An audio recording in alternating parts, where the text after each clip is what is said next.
नमस्कार विद्यार्थियों। आज हम लोग हिंदी व्याकरण के संदर्भ में यहाँ कुछ अध्ययन करेंगे। इसके पूर्ववर्ती क्लास में हमने देखा था कि यदि हम हिंदी विषय के साथ टीजीटी, पीजीटी, असिस्टेंट प्रोफेसर और नेट जेआरएफ आदि कंपटीशन की तैयारी कर रहे हैं तो उसमें हिंदी विषय में किन किन बिंदुओं को हमें मुख्यतः देखना है। आज हम लोग सरलतम से जटिलतम की ओर अध्ययन की प्रक्रिया में आज हम लोग हिंदी व्याकरण का अध्ययन करेंगे। हिंदी व्याकरण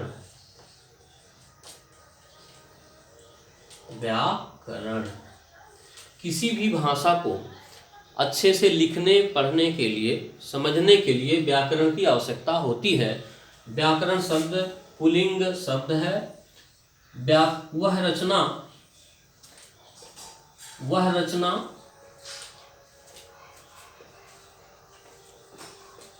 जिसमें भाषा का विश्लेषण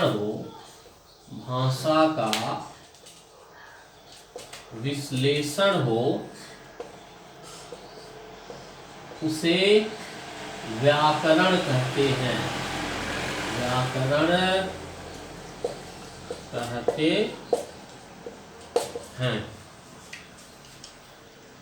व्याकरण लेखक को वैयाकरण कहते हैं। व्याकरण।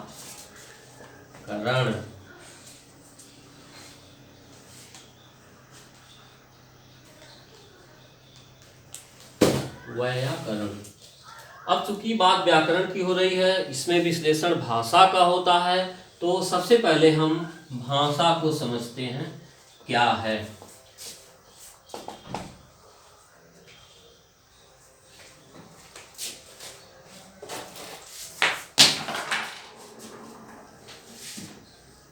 भाषा शब्द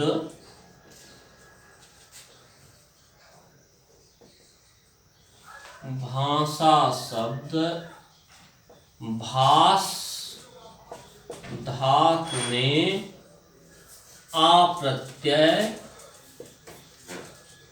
से बना है,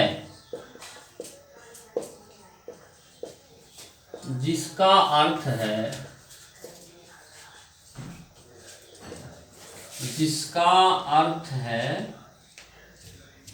वाणी,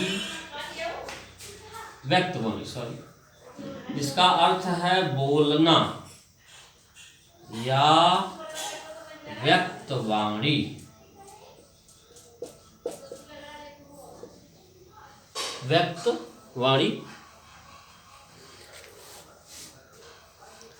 कह सकते हैं भाष्यते, परिभाषित करते हुए कहा गया है भाष्यते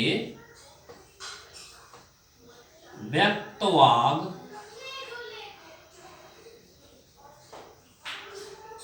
रूपेण अभिव्यंजते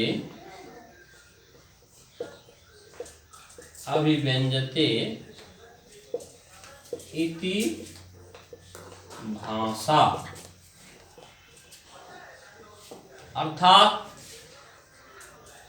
भाषा उसे कहते हैं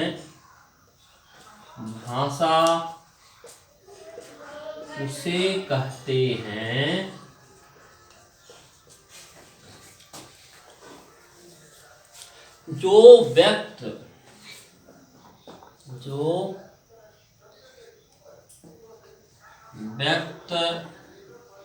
वाणी के रूप में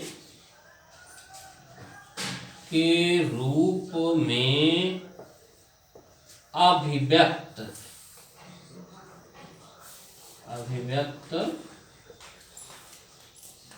की जाती है।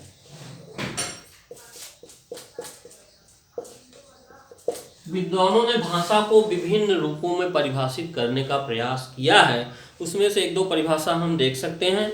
जैसे कामता प्रसाद गुरु के अनुसार भाषा वह साधन है जिसके द्वारा मनुष्य अपने विचार दूसरों पर भली भांति प्रकट कर सकता है और दूसरों के विचार आप स्पष्टतया समझ सकते हैं। बाबूराम सक्सेना ने भाषा को परिभाषित करते हुए कहा है, जिन ध्वनि चिन्हों द्वारा जिन ध्वनि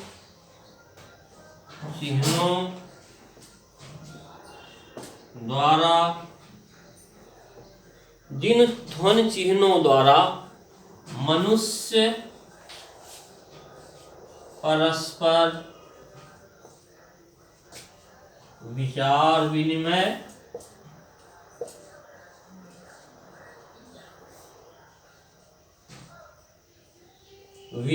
विनिमय करता है उसको समष्टि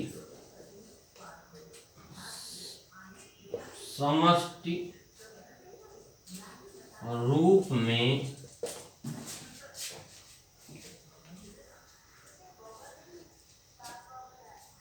भाषा कहते हैं।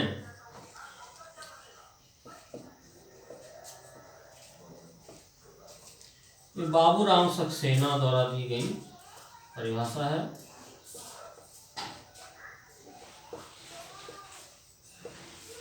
डॉक्टर भोलानाथ तिवारी ने कहा कि यादृच्छिक ध्वनि समूहों को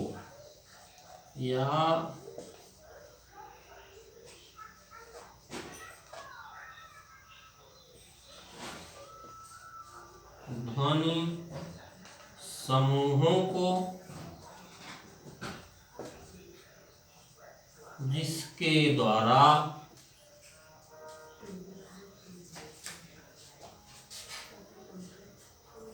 मनुष्य आपस में अपने भावों एवं विचारों को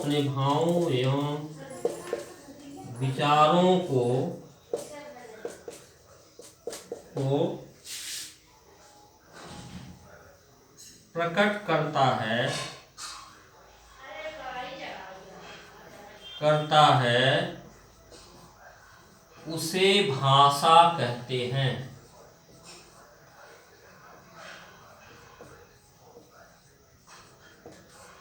इसी तरह अनेक विद्वानों ने परिभाषित करने का प्रयास किया है भाषा को।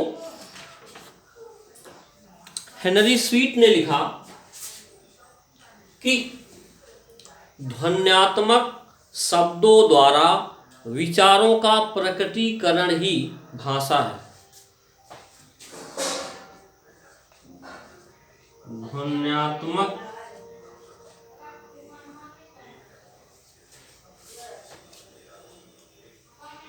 शब्दों द्वारा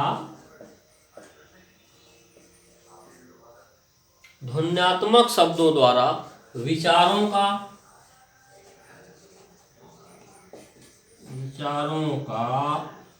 प्रकटीकरण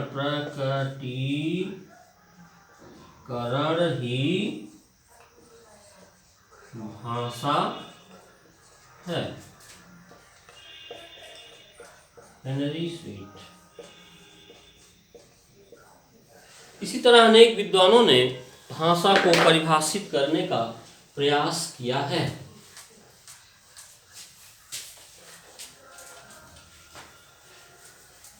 आगे हम लोग देखेंगे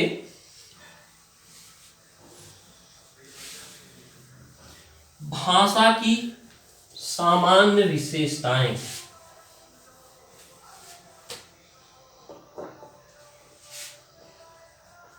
भाषा की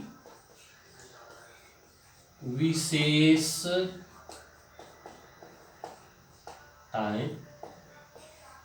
नंबर फर्स्ट हम कह सकते हैं, भाषा एक सामाजिक संपत्ति है। क्या सबसे पहले भाषा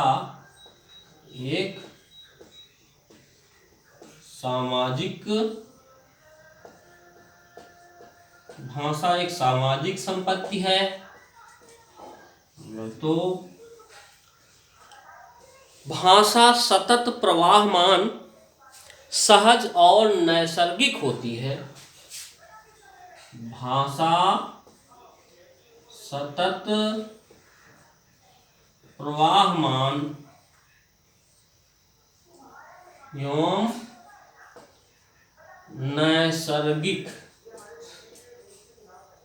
नैसर्गिक होती है।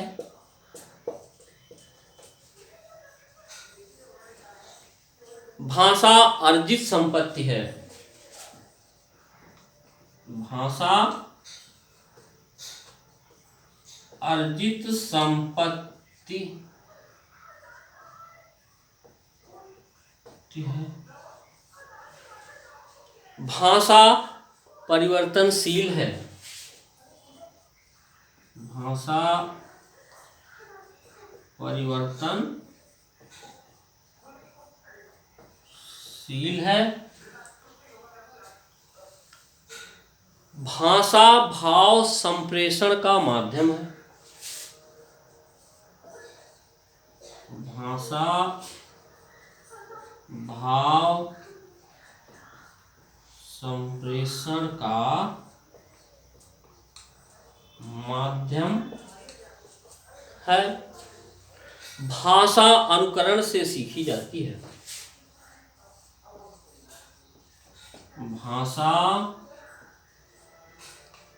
अनुकरण से सीखी जाती है।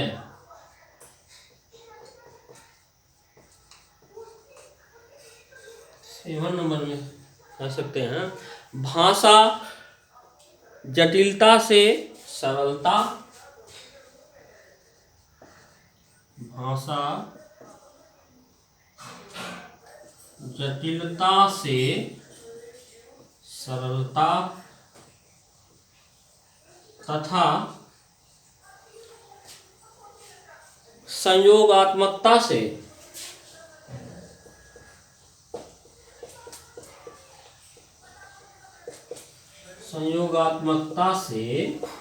वियोगात्मकता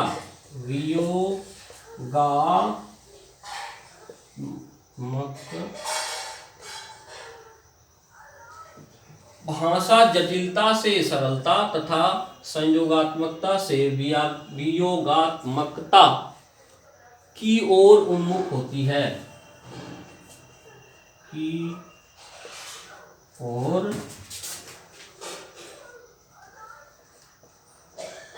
उन्मुख होती है। इसके आगे और भी विशेषताएं हैं जिनको हम देख सकते हैं।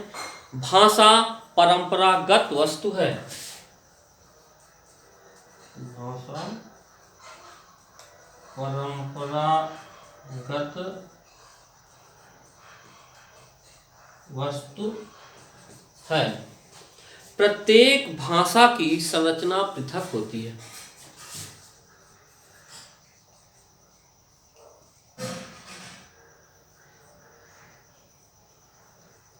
प्रत्येक भाषा की संरचना पृथक होती है।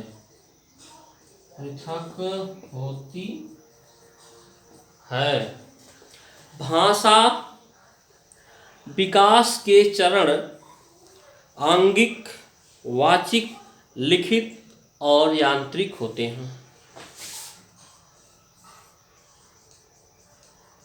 भाषा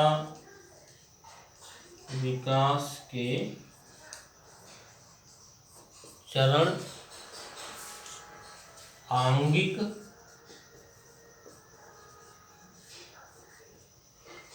के बाद वाचिक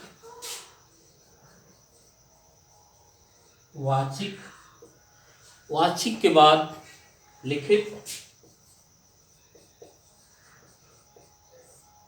और अंत में यांत्रिक होते। तो यह कुछ भाषा की सामान्य विशेषताएं थीं जो प्रत्येक भाषा में किसी न किसी रूप में पाई जाती है। अब हम देखेंगे भाषा के रूप क्या क्या है।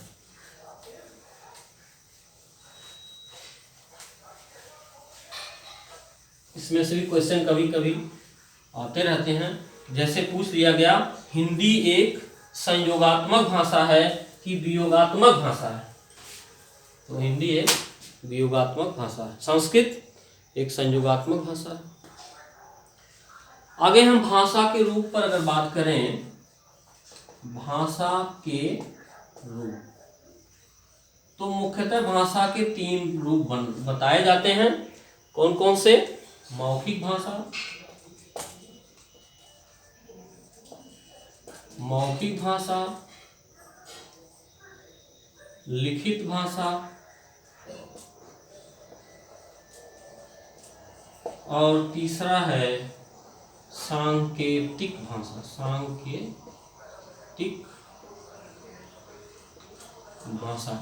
मौखिक भाषा पहले आई एवं अस्थाई होती है।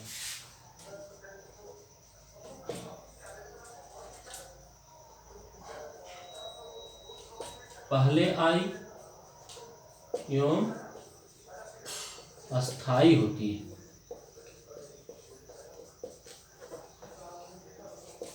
लिखित भाषा बाद में आई।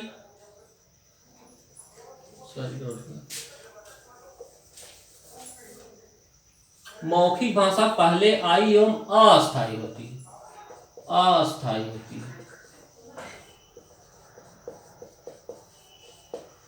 लिखित भाषा बाद में आई है,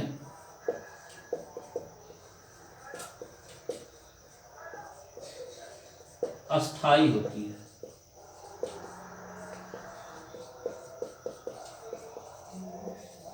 सांकेतिक भाषा जिसमें हम संकेतों के द्वारा अपने भावों को व्यक्त करते हैं, लेकिन भाषा विज्ञान की दृष्टि से सांकेतिक भाषा को भाषा नहीं माना जाता, क्योंकि इसमें हम बोलने का कार्य नहीं करते, इसमें हम ध्वनियों को व्यक्त करने का काम नहीं करते।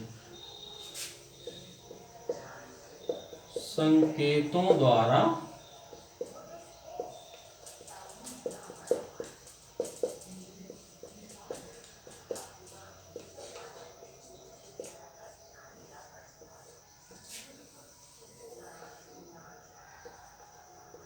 भाषा विज्ञान में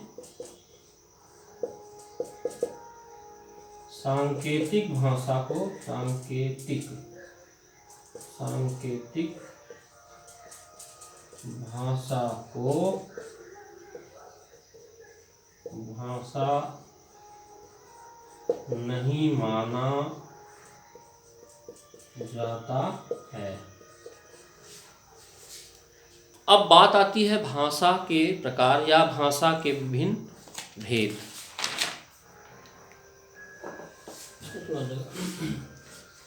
अब भाषा के भेद क्या है?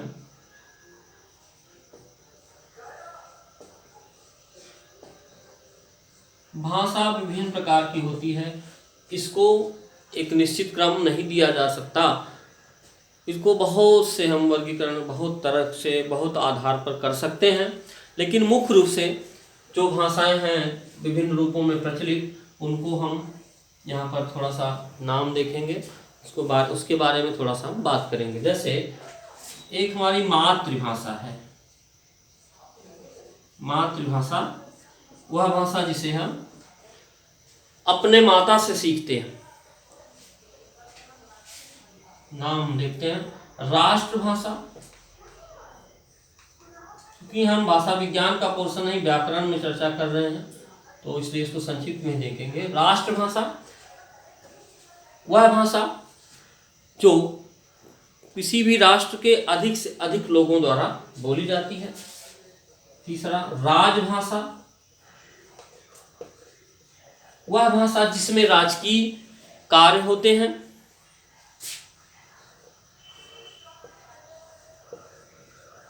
संपर्क भाषा, वह भाषा जो किसी देश या पूरे विश्व में अधिक से अधिक लोगों के संपर्क का माध्यम होती है। जैसे आज पूरी दुनिया में अंग्रेजी एक संपर्क भाषा के रूप में स्थापित हो रही है, और हमारे देश भारतवर्ष में हिंदी एक संपर्क भाषा का स्वरूप ग्रहण कर चुकी है। इसी के साथ साथ हम अन्य भाषाएं भी देख सकते हैं, जैसे प्रचलित भाषा। प्रचलित भाषा जो अधिक प्रचलित हो, जैसे मृत भाषा।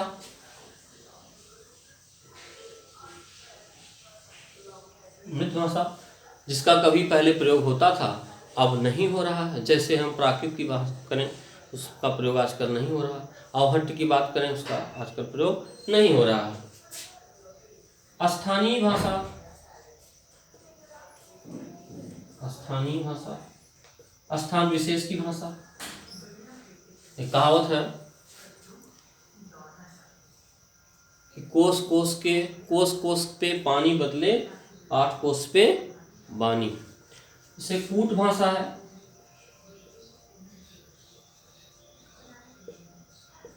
जिसमें कोडिंग के द्वारा कोई बात कही जाती है, इसको कुछ विशेष लोग ही समझ पाते हैं। जैसे शॉर्ट हैंड है, वह कूट भाषा का एक रूप है।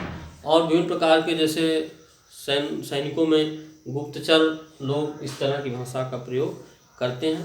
सांकेतिक भाषा।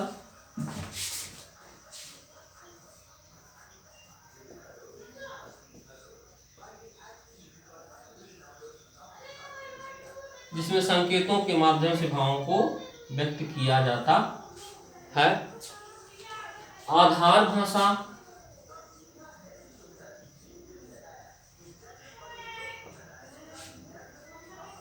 आधार भाषा वह भाषा होती है जिससे इसके बाद वाली भाषा निकलती है। जैसे हिंदी की आधार भाषा अपभ्रंश है या पुरानी हिंदी है। अपभ्रंश की आधार भाषा प्राकृत है। प्राकृत की आधार भाषा पाली है। पाल की आधार भाषा संस्कृत है। आधेय भाषा रूप है आधेय भाषा। तो आधार भाषा से निकली हुई भाषा को आधेय भाषा कहते हैं। जैसे अपभ्रंश या अवहट्ट से निकली हमारी हिंदी भाषा। इसके अलावा हम बात करते हैं एक मानक भाषा की। मानक भाषा या परिनिष्ठित भाषा भी इसी को कहते हैं। वह भाषा जिसका अधिक से अधिक लोगों द्वारा व्यवहार किया जाता है, जिसका प्रशासनिक कार्यों में प्रयोग किया जाता है और जिसका अधिक से अधिक लोग अपने बोलचाल में भी प्रयोग करते हैं। जैसे हमारी खड़ी बोली आज एक मानक भाषा का रूप ग्रहण कर चुकी है, जिसका हमारे देश में अधिक से अधिक प्रशासनिक कार्यों में उपयोग हो रहा है। अधिक से अधिक लोगों की वह संपर्क भाषा भी है और उसमें मतलब उसका जो स्वरूप है, उसके मानक स्वरूप को भी अपनाया जा रहा है। और भी एक दो हम देख सकते हैं, जैसे विभाषा। जैसे विभाषा। और विभाषा क्या है? अलग अलग भाषा परिवारों से विकसित भाषाएं विभाषा कहलाती हैं। इनका शब्द भंडार एक दूसरे से पूर्णतः अलग होता है। जैसे हिंदी व कन्नड़ एक दूसरे के लिए विभाषा हैं। सहभाषाएं।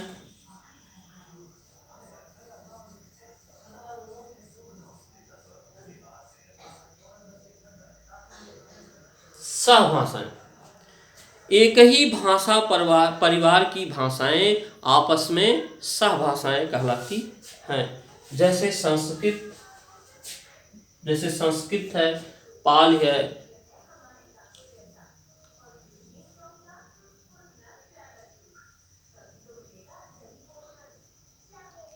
जैसे संस्कृत, पाल, प्राकृत, अपभ्रंश, ये सभी आर्य भाषाएं भाषा परिवार से ही डेवलप हुई हैं। जैसे हम अगर आधुनिक आर्य भाषाओं की सहभाषाएं देखें तो उसमें हिंदी, उड़िया, बंगला, असमिया, ये सभी एक ही भाषा परिवार के एक ही रूप से विकसित हैं, इसलिए इनको सहभाषाएं कह सकते हैं। जैसे हिंदी और संस्कृत भी एक दूसरे की क्योंकि एक ही भाषा परिवार से संबंधित हैं, इनको हम सहभाषाएं कह सकते हैं।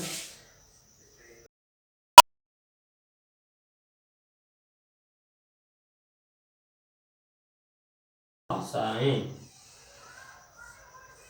उपभाषाएं एक ही भाषा के अंतर्गत विकसित भाषाएं उपभाषाएं कहलाती हैं। जैसे हिंदी के अंदर अनेक उपभाषाएं हैं। जब हम हिंदी की विभिन्न बोलियों के बारे में अध्ययन करेंगे तो उसमें हम पाते हैं कि 5 भाषा उपखंड हैं जिससे हिंदी की विभिन्न बोलियों का विकास हुआ है। इसको कहते हैं जैसे पूर्वी हिंदी, पूर्वी पश्चिमी हिंदी, बिहारी हिंदी,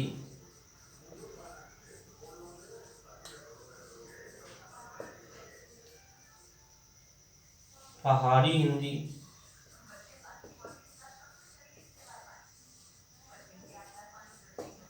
राजस्थानी हिंदी आदि। ये सब क्या है? उपभाषा है। इस प्रकार से प्रिय विद्यार्थियों आगे भी हम लोग अध्ययन करेंगे। अभी फिलहाल